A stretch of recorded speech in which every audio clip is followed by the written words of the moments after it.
Glória a Deus. Quero dizer uma coisa para vocês antes de começar. Algo que o Senhor tem ministrado no meu coração fortemente no dia de hoje. Não existe ano novo com práticas velhas. Não adianta de nada você querer alcançar novas coisas se você está fazendo as mesmas coisas. Quem faz as mesmas coisas chega no mesmo lugar. Então, se você quer viver algo novo esse ano, você precisa mudar as práticas desse ano, com pequenas atitudes. Porque a gente pensa que tem que ser grandes mudanças, porém são as pequenas raposinhas que destroem grandes vinhedos. Então, você tem que começar no pequeno. Começa com pequenas coisas para alcançar aquilo que você projetou. Outro detalhe, você já fez as suas metas para esse ano? Porque se você não fez, como que você vai alcançar algo que você nem sequer sabe que tem que alcançar?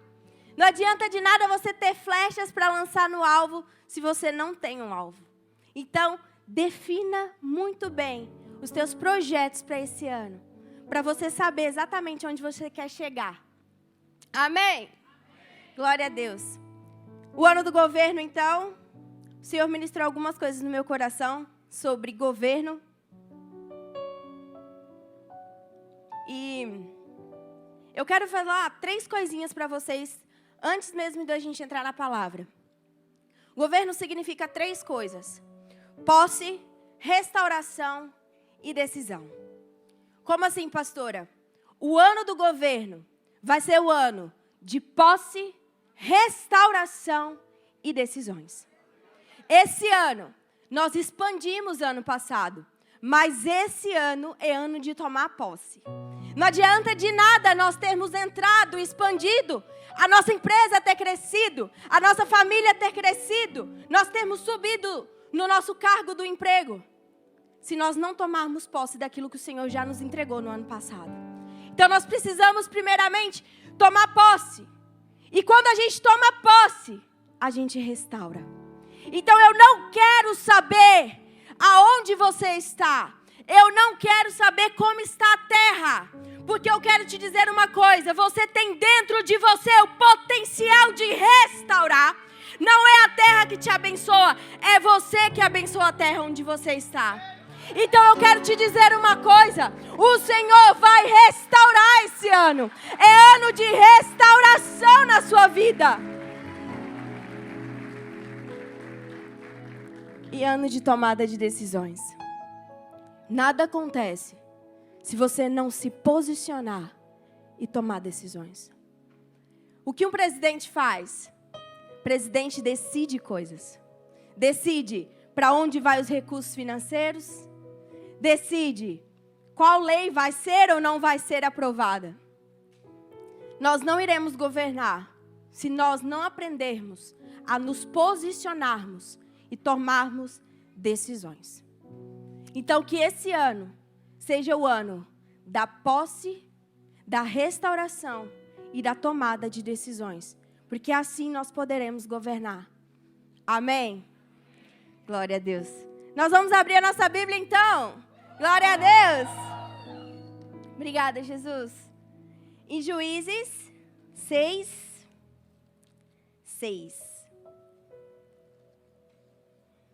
Aleluia.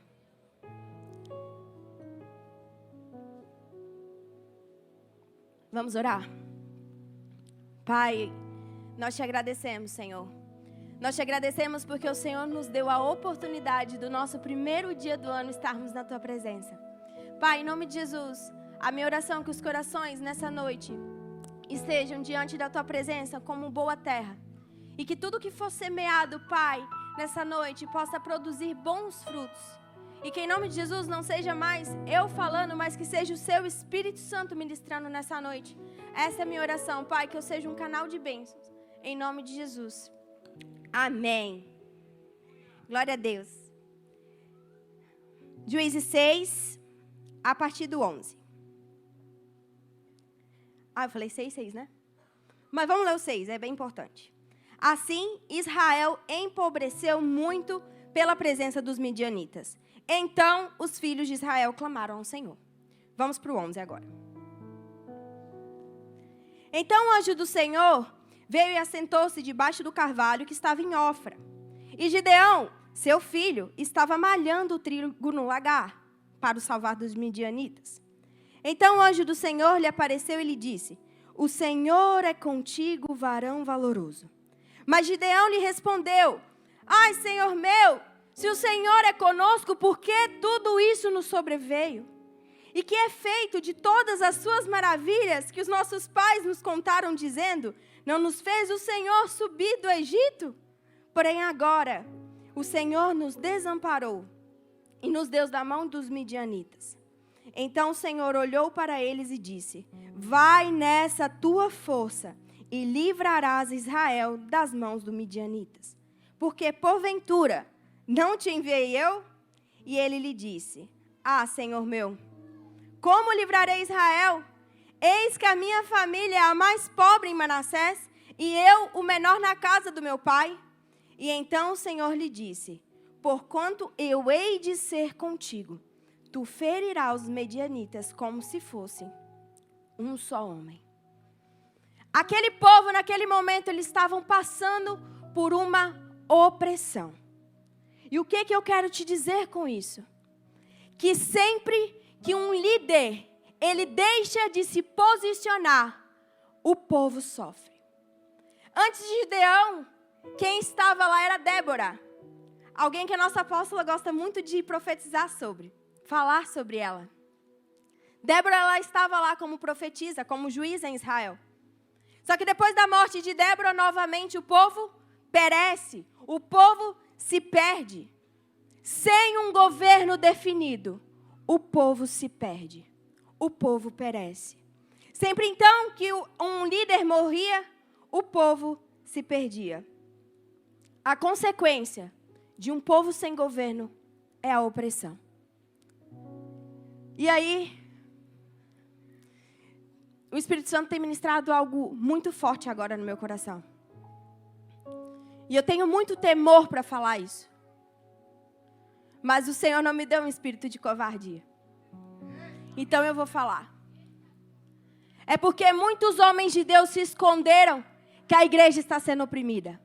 É porque líderes que deveriam ter se levantado, se esconderam como Elias se escondeu na caverna, que o povo está sendo oprimido.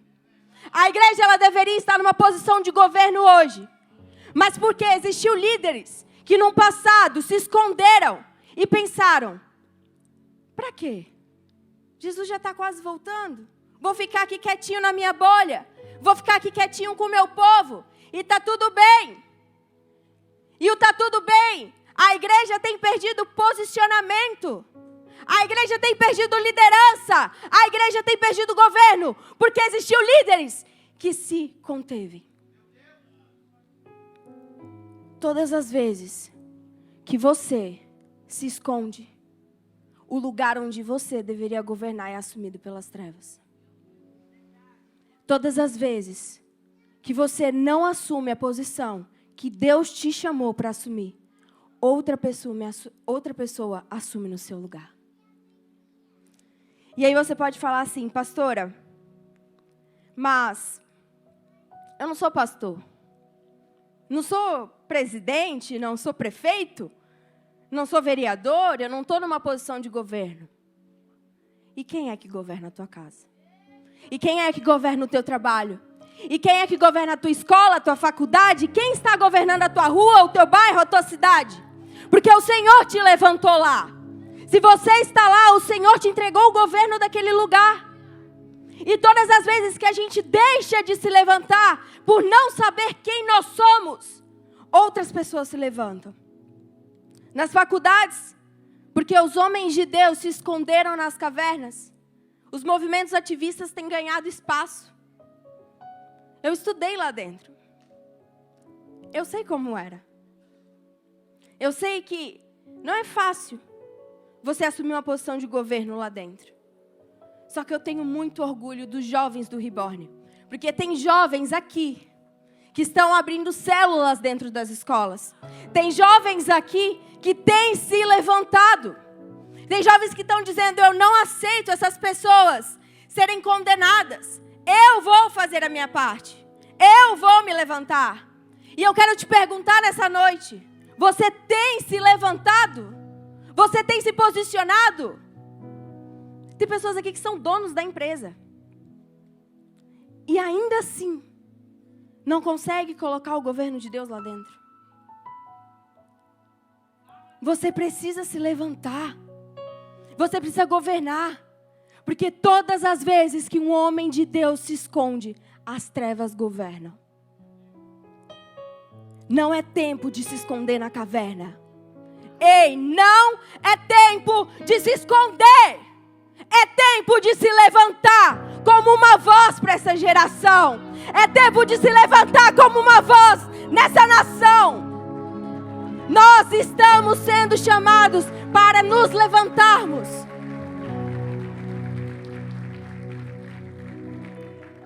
E o mais lindo, vou tomar um pouquinho de água. A fé não.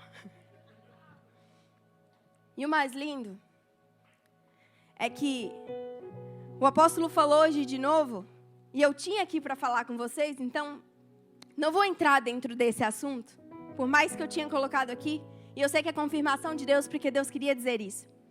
Quando o homem foi criado por Deus, ele tinha algo em sua essência, que era o governo. O seu DNA celestial é de governo. Dentro de você, você nasceu para governar. E essa casa, você que está inserido nessa família, você tem o chamado para governar. A Bíblia diz que o Senhor nos constituiu reis e sacerdotes. E reis governam. Essa casa foi chamada para governar. E se você faz parte dessa casa, você foi chamado para governar também. Você precisa assumir essa posição.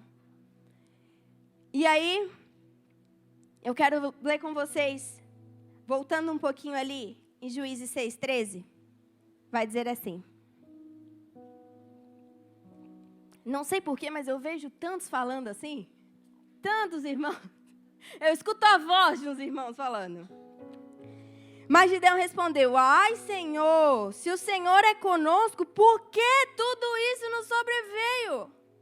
Ah, Senhor, mas se o Senhor é conosco, por que tudo isso tem acontecido? Ah, Senhor, mas se o Senhor é conosco, por que o Brasil está tomando esse rumo? Ei, o Senhor não está te perguntando a realidade que a gente está vivendo, porque isso Ele sabe. Deus está te chamando para se levantar.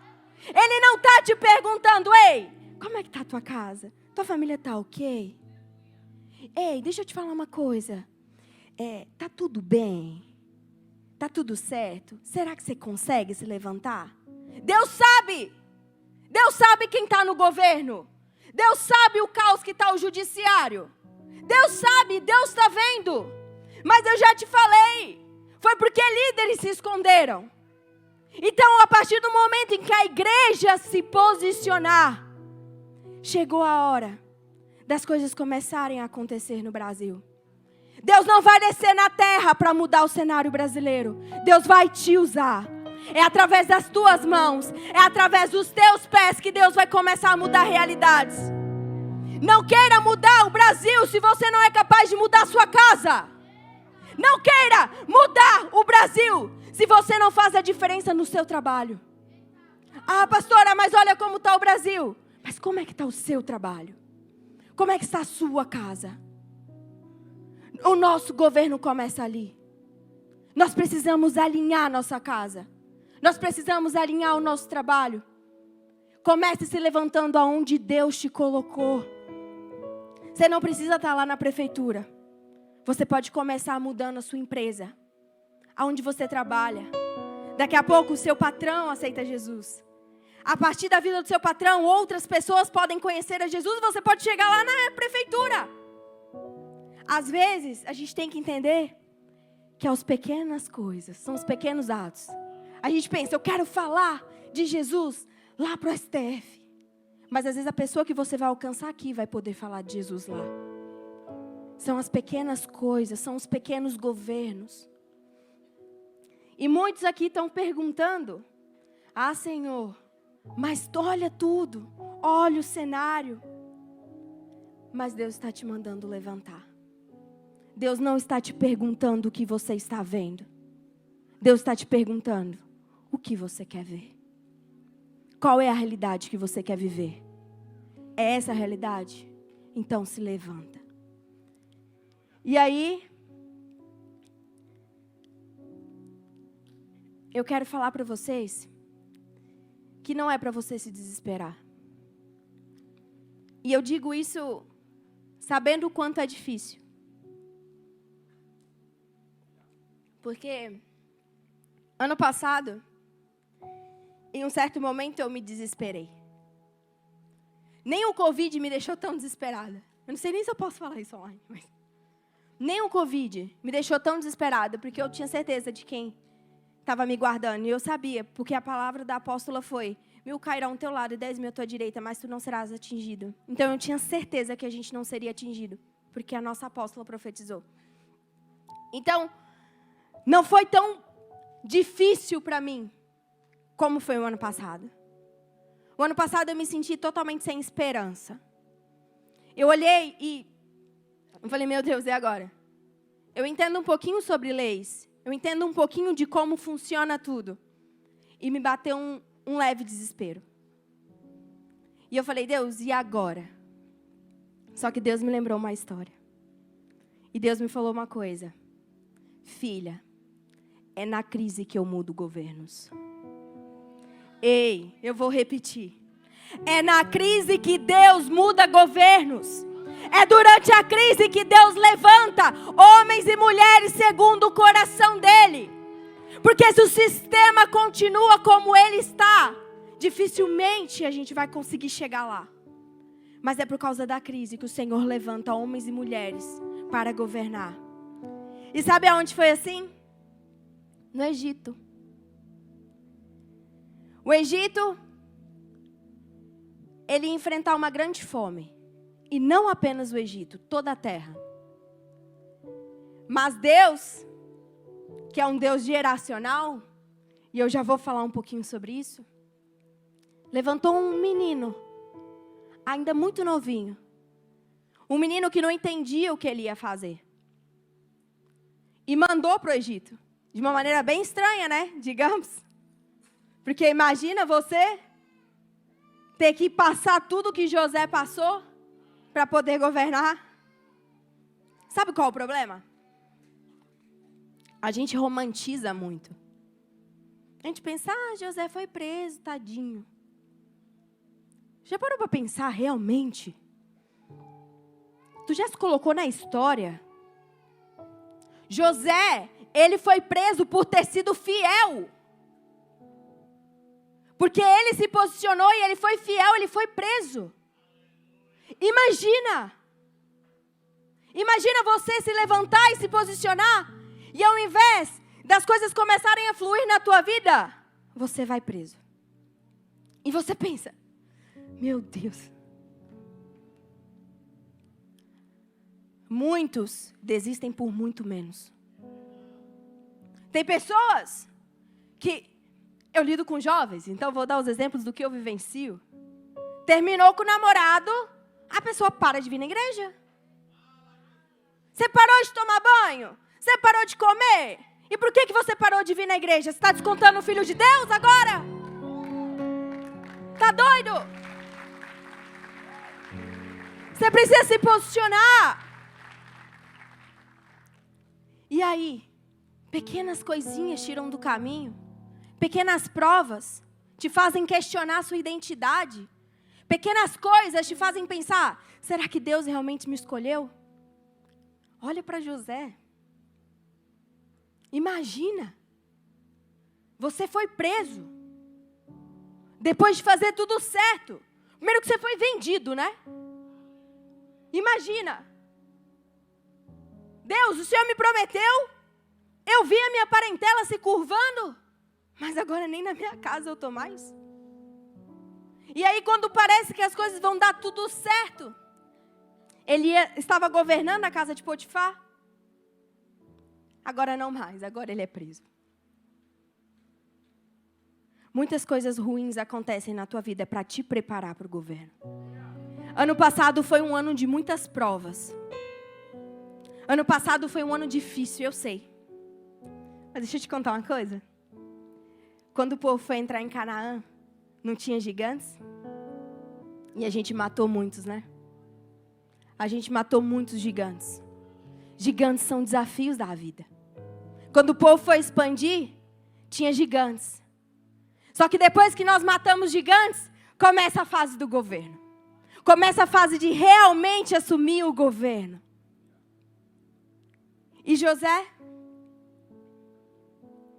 esquecido, foi lembrado.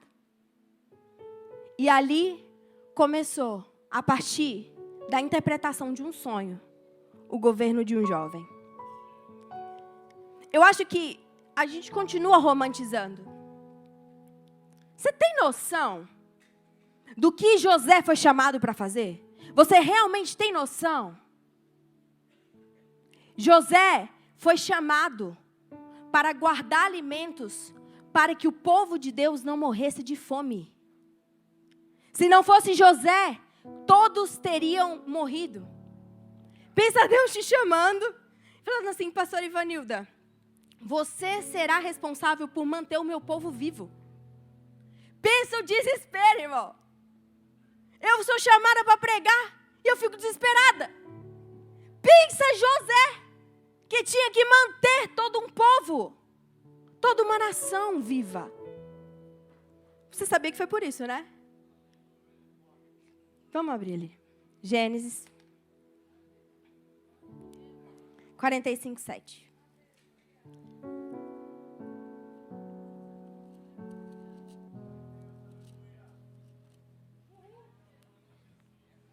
Olha só.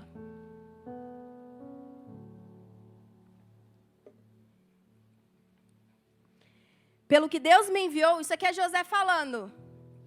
Pelo que Deus me enviou diante da vossa face, para conservar vossa sucessão na terra e para guardar-vos em vida por um grande livramento.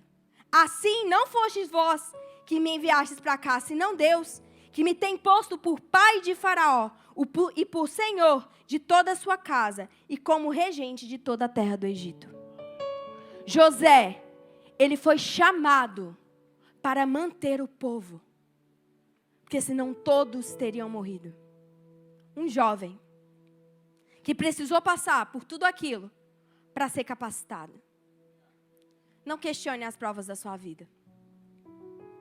Não questione. Quando a gente questiona, a gente entra num ciclo. E eu não ia falar sobre isso, mas Deus está me levando a falar. Toda vez que a gente questiona, a gente entra num ciclo. Como assim, pastora? Questionamentos são murmurações. E murmurações faz com que meses virem anos na nossa vida. Ou dias virem anos. O povo era para ter ficado no deserto de 11 a 15 dias. Mas ficaram 40 anos. Por conta das murmurações. Eu não sei quais são as provas que você tem enfrentado. Mas o que eu quero te dizer é, a prova da sua fé vira perseverança. Quando o Senhor te põe na prova, é para que você persevere através da sua fé. O ouro, quando ele está na fornalha, a única coisa que sai dele é as impurezas. Quando o Senhor te coloca numa prova, não é para você perecer. Não é para isso.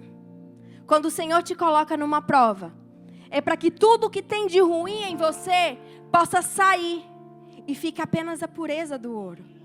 É para isso que serve a provação na nossa vida. Para aquilo que nos tira do propósito, para aquilo que nos tira da promessa, possa sair de nós e que nós estejamos puros para que Deus possa nos usar. Então, as provas que você tem vivido têm te preparado para esse ano. O ano do governo, você precisa assumir essa identidade. O Espírito Santo está me falando, tem pessoas aqui que estão pensando, quem sou eu para governar? O ano do governo é para o apóstolo, é para a apóstola. Eles vão governar, eles que vão fazer. É para eles. O ano do governo é para você. E tudo que você viveu foi para te preparar para esse ano. Assuma essa identidade. O ano do governo é para você, é para sua casa, é para sua empresa. Eu profetizo em nome de Jesus que esse é o ano que você mais vai crescer. Eu profetizo em nome de Jesus que é o ano que você mais vai prosperar. Porque agora nós expandimos, estamos assumindo o governo. Eu declaro em nome de Jesus promoções no trabalho. Eu declaro portas de empregos abertas. Eu declaro que o melhor emprego é seu, porque você é filho de Deus. Você é filho do dono de tudo. O melhor emprego é seu. Em nome de Jesus. E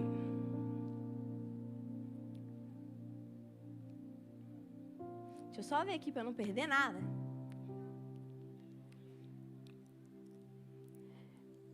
O que a gente precisa entender?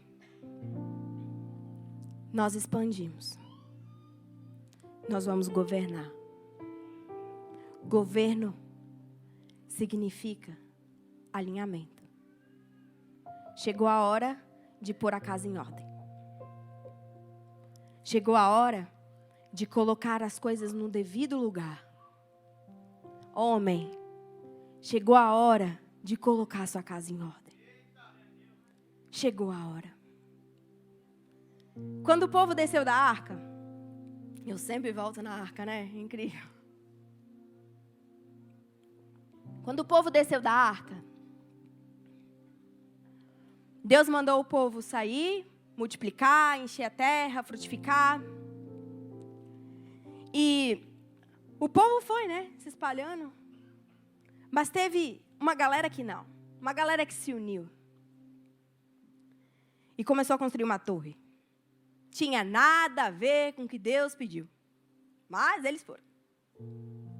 Mas o mais impressionante dessa história não é que foi ali que Deus multiplicou os idiomas. Não é o mais impressionante. O mais impressionante não é o homem construindo uma torre. O mais impressionante é o que Deus fala.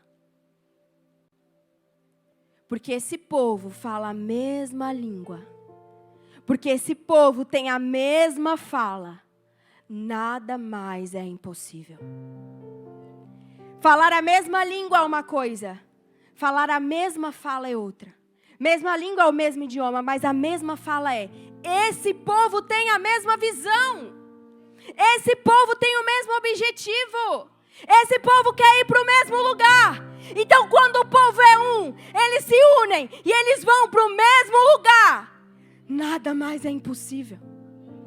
Eu quero te fazer uma pergunta. Você que é pai e mãe, principalmente para você, marido. Você já sentou com a sua família e você falou quais são os seus planos para esse ano? Porque muitas vezes a gente fez, né, nosso planejamento. Mas você já contou para a tua casa qual é? Porque muitas vezes tem o marido puxando para um lado, a esposa puxando para o outro, os filhos puxando para outro. E nem na própria casa existe um alinhamento. Você precisa alinhar sua casa. Dentro da sua casa, vocês precisam falar a mesma língua. Homem, sente com a sua família. Conte quais são os seus projetos. Esposa, ajude seu marido a conquistar aquilo que Deus colocou no coração dele. E os filhos a mesma coisa. Quando os pais estão unidos, a família caminha unida. Pastora, a senhora não é mãe, como a senhora vai saber? Mas eu sou filha. Eu tenho um pai, eu tenho uma mãe. E eu sei o que é ter uma casa alinhada e ter uma casa desordenada. Eu sei o que é. Todas as vezes que a minha casa estava alinhada, o meu pai prosperava. E os momentos mais difíceis da nossa casa foi quando ela estava em desordem. Deus não trabalha na desordem. Deus não trabalha na bagunça. Deus trabalha na organização. Mostre a sua visão. Por que essa igreja bate tanto nisso?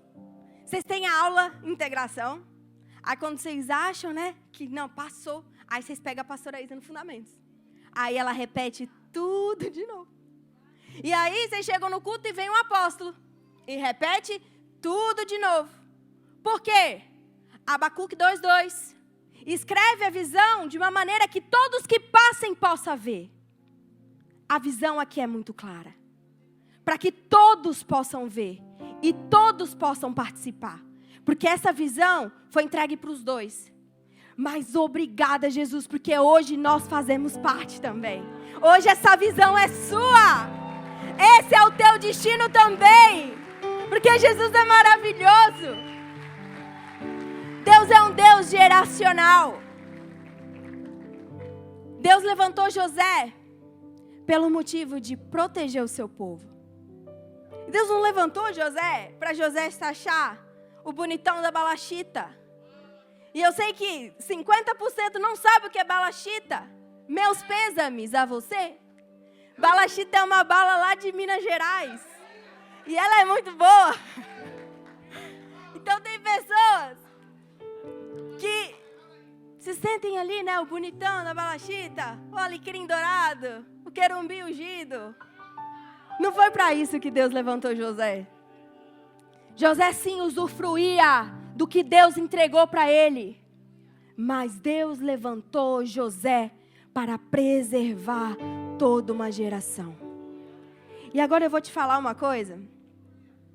Não me julgue, me ame. Como diz a nossa apóstola. A bênção é para o indivíduo, mas ela não é individualista. Escreve essa frase. A bênção, ela é sim para um indivíduo, mas ela não é individualista. Romanos 8:28.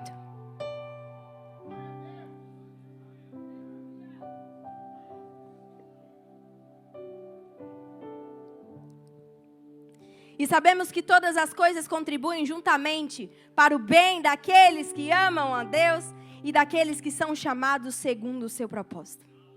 Meu Deus, que versículo profundo. É um versículo que, se você pega essa realidade na sua vida, você começa a ver tudo muito diferente. Só que existe uma coisa que eu ensino. E eu vou ensinar de novo. As bênçãos do Senhor, elas são condicionadas. E sempre que Deus promete alguma coisa, vai vir alguma condição ali. Procure a condição. Quando você vai ler na Bíblia ali, sempre vai ter uma promessa e daqui a pouco vem a condição. Aqui tem uma promessa. Sabemos que todas as coisas contribuem para o bem daqueles que amam a Deus. Todos querem viver isso. Isso significa que não é isso contribui, isso não contribui. Isso aqui contribui, aquilo lá não contribui. É tudo. Sabe o que é? Você ter na sua vida tudo trabalhando por você, para o seu bem. Até mesmo as provas. Você precisa acreditar nisso. Ah, pastora, eu não acredito. Então acredita em mim, pelo menos. Todas as coisas trabalhando para o seu bem. E sabe o que é pior? Às vezes a gente fala isso erroneamente para algumas pessoas. Que a gente fala assim, fica tranquilo, irmão, todas as coisas contribuem para o seu bem. Será que é mesmo? Porque aqui traz duas condições. A primeira, qual que é? Amam a Deus. Todas as coisas contribuem para o bem daqueles que amam a Deus. Você ama a Deus? 100% das respostas vão ser sim. Só que agora eu quero te mostrar uma segunda coisa. A Bíblia diz que aqueles que amam a Deus são os que guardam os mandamentos. Agora eu vou perguntar de novo. Será que você realmente ama a Deus? Quem ama quer passar tempo junto. Eu amo meu marido. Eu passo muito tempo com ele. E quando a gente está algum tempinho separado, ele já manda mensagem, eu mando mensagem. Que saudade. Tem pessoas que acham até um pouco meloso. Tudo bem, não tem problema. Mas eu amo ele. Muito. eu quero passar o meu tempo com Ele. Eu quero dividir com Ele as melhores experiências da minha vida. Eu quero construir com Ele. Tem pessoas que dizem que amam a Deus, mas só o encontram no domingo. Como amar assim? Tem pessoas que amam a Deus, só encontram na quarta e no domingo. Tá um pouco melhor, né, pastor? Isso não é amar a Deus. Quando você ama a Deus, você quer passar tempo com Ele. Você quer orar. Você quer compartilhar com Ele. E o mais lindo é que quando você compartilha com Ele, Ele compartilha com você o coração dele também. E não existe nada mais lindo do que quando o Espírito Santo compartilha o coração dele com a gente. A minha oração é que esse ano você possa viver isso. E guardar os mandamentos. Não está mais fácil, gente. As pessoas acham, não, depois que Jesus morreu, tá tudo mais fácil. Ficou mais difícil. Mas hoje você tem o Espírito Santo que te auxilia. Porque antes, na lei, era, se você cobiçar a mulher do teu irmão e se deitar com ela, você cometerá adultério. Hoje em dia, né? Se você olha para a mulher do seu irmão, você já está cometendo adultério. E mais difícil ainda, porque aqui nós temos muitos que cometeram homicídio. Porque a Bíblia diz que aquele que matar o seu irmão cometeu homicídio, na lei. Hoje em dia se você odeia o seu irmão no seu coração, você cometeu homicídio. Alguns dificultam para nós, né? Alguns tornam a nossa vida um pouco mais difícil, né? Mas a Bíblia nos manda guardar os mandamentos. Você precisa perdoar, viu? Não é um tema aqui não, mas não entre em 2024, por mais que a gente já entrou, sem perdoar.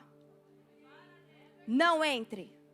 Tem pessoas que estão aqui achando que é só o apóstolo vir fazer uma oração, fazer um xiribidi, que as coisas vão, mas não quer liberar perdão, não quer andar em santidade, não quer ter disciplina, não quer ter postura, não quer ter vida com Deus. Não é assim que as coisas funcionam. O mundo espiritual, ele é real. E ele tem leis que são seguidas. A Bíblia fala, meu Deus do céu, o tempo. A Bíblia fala, também não ia falar isso, em Provérbios, que aquele que esconde o seu pecado não prospera, mas aquele que o confessa, esse alcança a misericórdia. Confessa e o abandona, alcança a misericórdia. O abandono é bem importante, né? Alcança a misericórdia. Aí, a pessoa vem com um olhinho de peroba, porque é cara de pau, porque vem e fala assim, ó, apóstolo, eu dizimei, eu ofertei, eu primiciei, e eu não estou prosperando, mas está lá com pecado de estimação. Deus não vai contra ele mesmo. Aquele que esconde o seu pecado não prospera. Você pode fazer o que você quiser, se você está em pecado. Mais um ano com as coisas travadas na sua vida. E não culpa a Deus por você não querer se posicionar. Deus está te chamando a se levantar e se posicionar. E aí, vem a segunda parte. Daqueles que são chamados segundo o seu propósito. Cara, aqui a gente já cumpriu essa parte do versículo.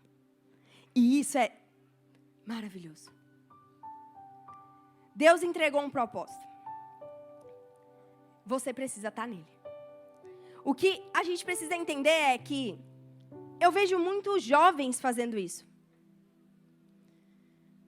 Parece que eles estão perdidos no mundo, com uma metralhadora, e sai assim, ó, disparando para tudo. E eu não estou falando de relacionamento não, tá? Porque já tem uns jovens que já estão pensando em relacionamento, porque só pensa nisso. Pelo amor de Deus. Vai ter relacionamento com Deus primeiro. Você nem é cheio sozinho. Você quer encher quem? Deixa eu te falar uma coisa. Cônjuge não te completa.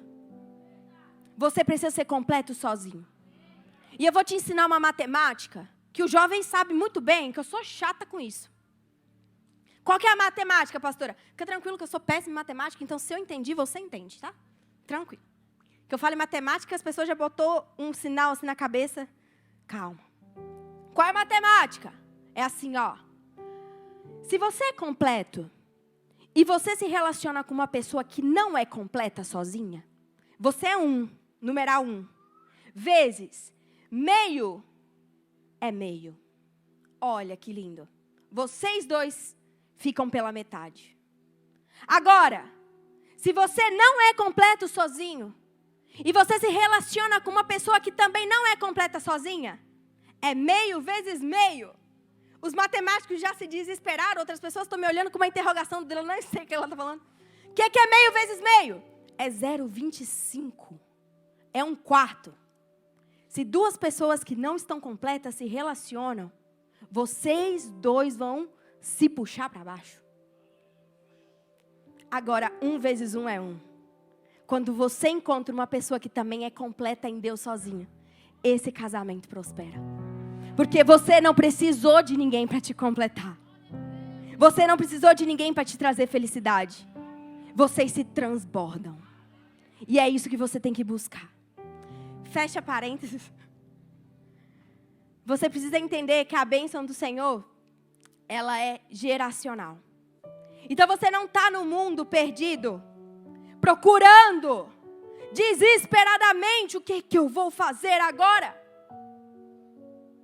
Porque o Senhor deu um propósito global. E essa noite eu quero te convidar, se você ainda não se posicionou, lembra que é uma noite de alinhamento, posicionamento? Se você ainda não se posicionou debaixo de um propósito global, você precisa se posicionar. Pastora, explica um pouco melhor isso. Explico. O propósito global é um propósito que Deus entrega para que abençoe gerações, que mude gerações. Nessa casa nós temos um propósito global que foi dado aos nossos apóstolos, que é 50 nações. Pastora, mas vocês falam tanto, 50 nações, 50 nações. Para quê? Para restaurar governo, para restaurar autoridade, para restaurar o poder da palavra, para restaurar a intimidade com Deus, para tirar os Elias da caverna. Pastor que está me assistindo, sai da caverna, para de se esconder. Chegou a hora de você se posicionar. Chegou a hora de você se levantar para o que o Senhor te chamou para fazer. Porque ainda existem 7.000 que não dobraram o joelho. E se Jesus conquistou o mundo com 12, pensa o que nós vamos fazer com todos vocês. Homens e mulheres posicionadas. Homens e mulheres cheias de Deus e do Espírito Santo. Nós precisamos de homens e mulheres cheios de Deus. E aí, eu quero te mostrar. Comecei falando de Gideão. Gideão não foi chamado para salvar a casa dele. Gideão foi chamado para salvar todo o povo. Abraão. Deus falou: Abraão, sua família vai ser bendita. Em ti serão benditas todas as famílias da terra. O Senhor é um Deus geracional. Tudo que Ele entrega é para contribuir para o propósito maior. E quando você entende isso, tudo flui tão mais fácil. Você para de pegar essa metralhadora e ficar atirando para todos os lados. Senhor, o que o Senhor quer de mim? Porque quando a gente entende que o Senhor entregou um propósito, e você que faz parte da família do reino, uau, você já preencheu essa parte do versículo, você já está debaixo do propósito. E você precisa entender que tudo que o Senhor vai fazer na sua vida e na sua casa é para agregar nesse propósito. É para fazer com que esse propósito chegue lá. Você precisa entender que Os nossos apóstolos são fenomenais. Mas ninguém chega em lugar nenhum sozinho. Todos nós precisamos de cada um de vocês posicionados. Lembra que eu falei de Jesus? Jesus, sendo Jesus, levantou 12. E olha o que eles fizeram. Acho que foi fácil para eles? Você acha que para os discípulos foi tranquilinho? Eles eram perseguidos. Eles sofriam perseguições. Já pensou se eles tivessem se escondido? O que seria de nós hoje? Eu preciso que, independente da situação que você está passando, você se levante. Eu queria chamar o louvor para vir subindo, por gentileza. Eu preciso que você entenda que esse ano é um ano de posse, restauração e decisões.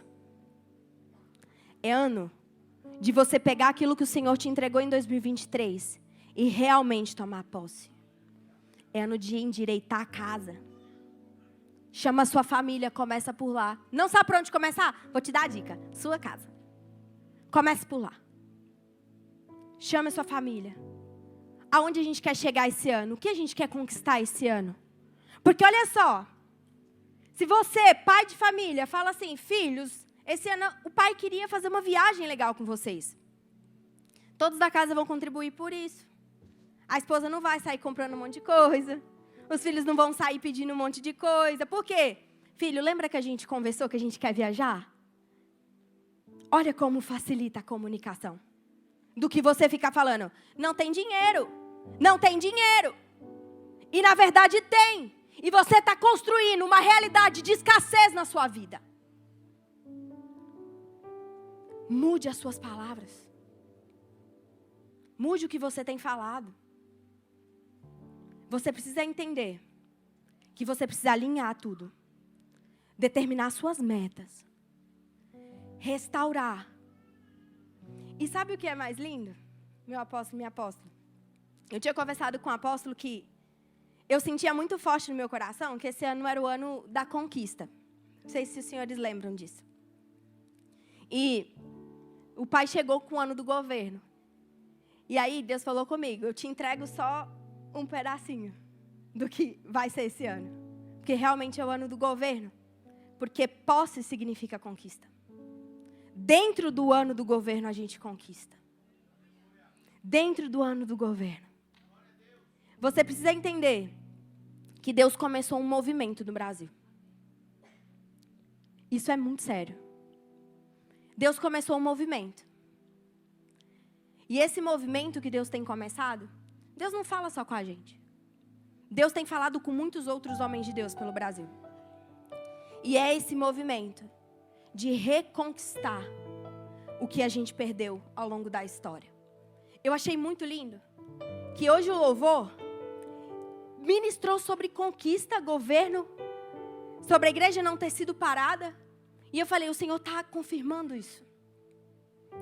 Esse é o ano que o Senhor vai realmente posicionar de novo a igreja. E eu desejo do fundo do meu coração que você faça parte disso conosco. Que você faça parte disso também. Porque esse governo também é seu. E você precisa entender que todas as coisas vão contribuir para o seu bem. Que está debaixo de um propósito global. E que ama a Deus acima de todas as coisas. Vamos ficar de pé nessa noite?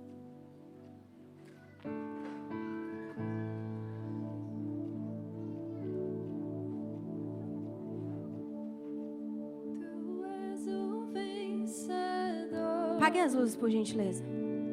Não há gigantes que te resistam. Deus, tu és invencível. Eu sou quem dizes que eu sou. Com confiança me coroastes. Ao teu lado estou assentado. És aquele que tudo vem venceu. Eu quero fazer uma coisa diferente nessa noite. Eu te chamaria aqui na frente para que a gente orasse por você. Mas essa noite eu quero fazer algo diferente. É o ano do governo, então chegou a hora de você governar a sua vida. Chegou a hora de você profetizar. Chegou a hora de você orar. É você que vai ser usado. A nossa palavra, ela tem poder. Através da palavra, o Senhor criou todas as coisas. E nós temos o DNA de governar. Reis governam a partir da palavra. Tem uma explicação muito mais profunda aqui. Mas eu não vou entrar nela agora. Mas o que eu quero que você saiba é: através da sua palavra, você governa. Então o louvor vai cantar. Eu quero que você levante suas mãos. E se você estiver com a sua esposa, você vai pegar na mão da sua esposa. Seus filhos estiverem aqui também, na mão deles também, como família. E vocês vão profetizar o ano de 2024. Vocês vão profetizar as melhores vagas de emprego, os melhores contratos fechados. Você vai profetizar os seus filhos no caminho do Senhor. Você vai profetizar aquela gravidez que vocês estão buscando há tantos anos. Vocês vão profetizar tudo aquilo que vocês querem conquistar juntos. Chegou a hora de governar. Chegou a hora de manter postura. Então nós vamos profetizar. Em nome de Jesus. Podem começar a profetizar. Pai, em nome de Jesus. Eu profetizo em nome de Jesus as melhores estratégias no trabalho. Eu profetizo em nome de Jesus que os melhores planos sairão daqui. As melhores ideias de abertura de igreja vão sair daqui. Eu declaro em nome de Jesus que todas as empresas, Pai, que estão no céu, mas que estão no seu coração para ser abertas, o Senhor vai entregar para esta casa. O Senhor entrega a estratégia. Em nome de Jesus, eu declaro que os casamentos são restaurados. Eu declaro em nome de Jesus que aquele filho que se perdeu volta para casa. Eu declaro em nome de Jesus que aquela mulher que deseja ter um filho vai ter um filho esse ano. Todo ventre seja fecundo em nome de Jesus. Eu declaro em nome de Jesus que as autoridades dessa cidade se renderão ao Senhor. Eu declaro em nome de Jesus que as autoridades desse estado saberão quem é o Senhor Jesus. Pai, em nome de Jesus, pela autoridade que o Senhor me deu no poder judiciário, eu entro agora no mundo espiritual e eu declaro o seu governo naquele lugar. Eu declaro que toda corrupção cai por terra. Eu declaro em nome de Jesus o Brasil aos seus pés. Em nome de Jesus, Pai. Eu declaro, Pai, que os melhores empregos serão dos teus filhos. As melhores casas serão dos teus filhos. Eu declaro, Pai, que aquela causa na justiça se libera em nome de Jesus. Em nome de Jesus. Todo espírito que tem trancado a vida financeira dos teus filhos, eu repreendo em nome de Jesus. Todo espírito que tem segurado esse contrato, essa causa na justiça, eu te repreendo em nome de Jesus. Eu dou uma ordem agora no mundo celestial. Todos os anjos começam a cooperar. Todos os anjos começam a cooperar em prol dessa causa na justiça, em prol desse casamento, em prol dos filhos, em prol, em nome de Jesus, da porta de emprego. O mundo espiritual começa a trabalhar. E eu declaro em nome de Jesus que a família do reino irá alcançar tudo aquilo que foi prometido. Pai, eu te peço para que o Senhor levante obreiros. Que o Senhor levante, Pai, pessoas disponíveis. A Bíblia não fala para que a gente peça almas para o Senhor. A Bíblia pede para que a gente ore por trabalhadores. Então, Pai, agora em nome de Jesus, eu me levanto em clamor e eu peço, Pai, trabalhadores, a colheita está pronta. Ei, os filhos estão lá fora perdidos. A colheita está pronta. Pai, mande trabalhadores para a tua casa. Mande liderança para essa casa, Pai. Mande líderes segundo o seu coração, Pai.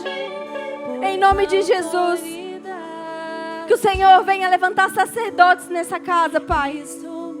Sacerdotes nos lares, Pai. Homens posicionados. Mulheres auxiliadoras. Em nome de Jesus, Pai. Deixa eu te contar uma coisa para finalizar.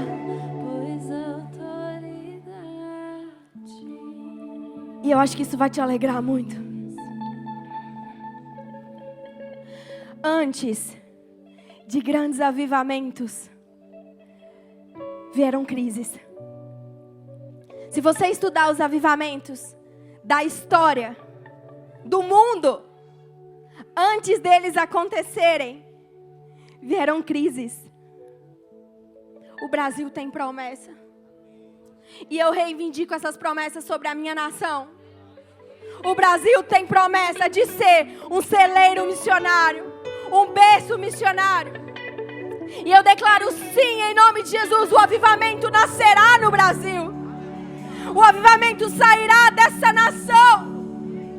E Pai, se depender de nós, a chama não será apagada. Que essa chama comece na família do reino, pois nós nos responsabilizamos por espalhar essa chama, em nome de Jesus, pelo Brasil. Aplauda o Senhor bem forte.